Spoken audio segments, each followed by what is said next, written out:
Assalamualaikum warahmatullahi wabarakatuh. Saya Alfiriana dari kelompok 4 akan membacakan judul dari materi kami, yaitu kekerasan dalam rumah tangga. Kekerasan dalam rumah tangga merupakan pelanggaran hak asasi manusia dan kejahatan terhadap martabat kemanusiaan, serta merupakan bentuk diskriminasi. Kekerasan dalam rumah tangga atau KDRT adalah setiap perbuatan terhadap seseorang, terutama perempuan, yang berakibat timbulnya kesengsaraan atau penderitaan secara fisik, seksual, psikologis, atau penelantaran rumah tangga, termasuk ancaman untuk melakukan perbuatan, pemaksaan, atau perampasan kemerdekaan secara melawan hukum dalam lingkup rumah tangga. Kekerasan domestik sebetulnya tidak hanya menjangkau hubungan antara suami dengan istri dalam rumah tangga, namun termasuk juga kekerasan yang terjadi pada pihak lain yang berada dalam lingkup rumah tangga. Dan tidak dipungkiri bahwa perempuan tergolong menjadi kelompok rentan terhadap kekerasan, khususnya kekerasan dalam rumah tangga. Selama ini kekerasan terjadi karena kurangnya komunikasi dan komitmen dalam satu keluarga untuk merespon dinamika atau permasalahan hidup. Seringkali perempuan dan anak yang justru menjadi korban kekerasan. Saya Alia Azura Muki akan melanjutkan poin yang C, yaitu bentuk-bentuk KDRT. Isu kekerasan perempuan di dalam rumah tangga. Saya Alia Azura Muki akan melanjutkan poin yang C, yaitu bentuk-bentuk KDRT. Isu kekerasan perempuan di dalam rumah tangga di Indonesia masih dipandang biasa dan menganggap itu semua dinamika yang harus dijalani, sehingga banyak perempuan rumah tangga yang tidak berani untuk melaporkan kekerasan yang dialaminya karena beranggapan itu sebuah aib dalam keluarga yang tidak seharusnya orang lain ketahui. Fenomena kekerasan tersebut seolah seperti gunung es. Artinya bahwa kasus yang terungkap hanyalah sebagian kecil dari bentuk kekerasan pada perempuan dalam rumah tangga yang belum terekspos ke permukaan. Tentu ini menjadi tugas semua pihak bahwa segala bentuk kekerasan harus dihilangkan, khususnya pada perempuan. Berikutnya ada beberapa bentuk kekerasan dalam rumah tangga. Yang pertama ada kekerasan fisik, yakni perbuatan yang mengakibatkan rasa sakit atau luka berat. Contohnya seperti menendang, menampar, memukul, menabrak, menggigit, dan sebagainya.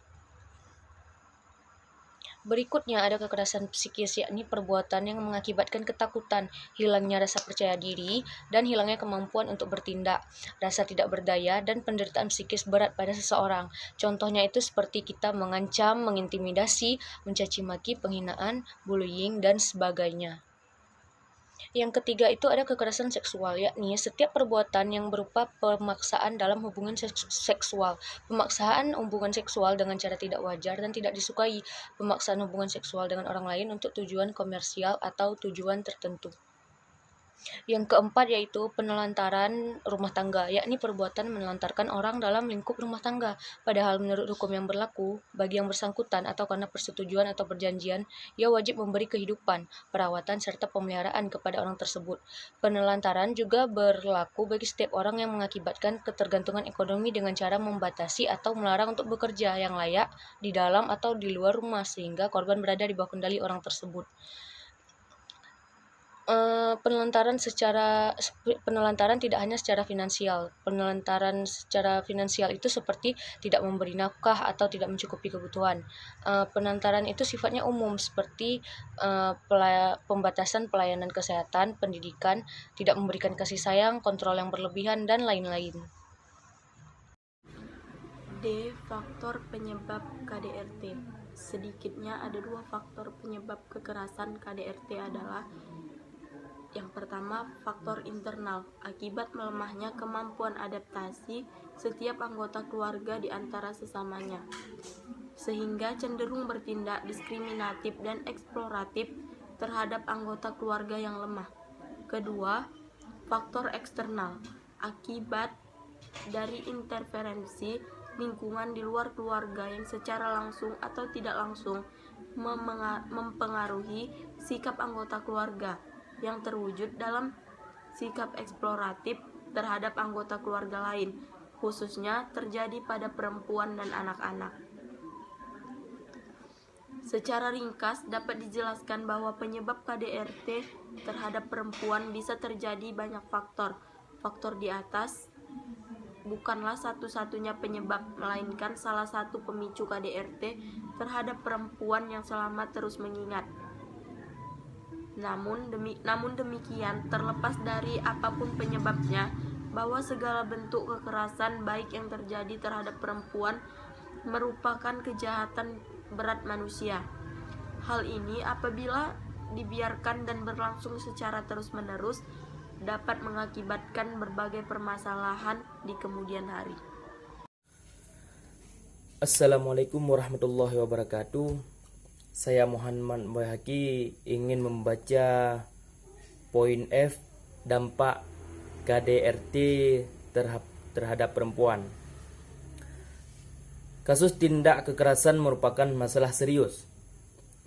Akibat yang ditimbulkan juga berdampak luas, misalnya cacat, trauma, stres, timbul konflik bahkan pembunuhan, serta bagi anak dapat mengganggu proses tumbuh kembang. Menurut hemat penulis, bahwa dampak KDRT terhadap perempuan dapat dibedakan menjadi dua, yakni dampak jangka pendek dan dampak jangka panjang. Yang pertama, dampak jangka pendek biasanya berdampak secara langsung, seperti luka fisik, cacat, kehamilan, hingga pekerjaan, dan lain sebagainya. Yang kedua, dampak jangka panjang biasanya berdampak di kemudian hari, bahkan berlangsung seumur hidup. Biasanya korban mengalami gangguan psikis atau kejiwaan, hingga rasa percaya diri mengurung diri, trauma, muncul rasa takut hingga depresi. Dari dua hal dampak tersebut, hal yang dikhawatirkan adalah munculnya kekerasan lanjutan, artinya bahwa korban yang tidak bertanggani dengan baik dikhawatirkan menjadi pelaku kekerasan di kemudian hari sebagai bentuk pelampiasan trauma masa lalu. Amy Sutrismina dalam penelitiannya mengungkapkan dampak KDRT juga berpengaruh terhadap kesehatan produksi. Perempuan terganggu kesehatan produksinya bila pada saat tidak hamil, mengalami gangguan menstruasi, dapat mengalami penurunan libido dan ketidakmampuan mendapatkan orgasme. Sedangkan pada saat hamil dapat menjadi keguguran atau abortus, persalinan formatur, dan bayi meninggal dalam rahim. Dampak lain yang juga mempengaruhi kesehatan organ produksi istri dalam rumah tangga, diantaranya adalah perubahan pola pikir, emosi, dan ekonomi keluarga. Sekian.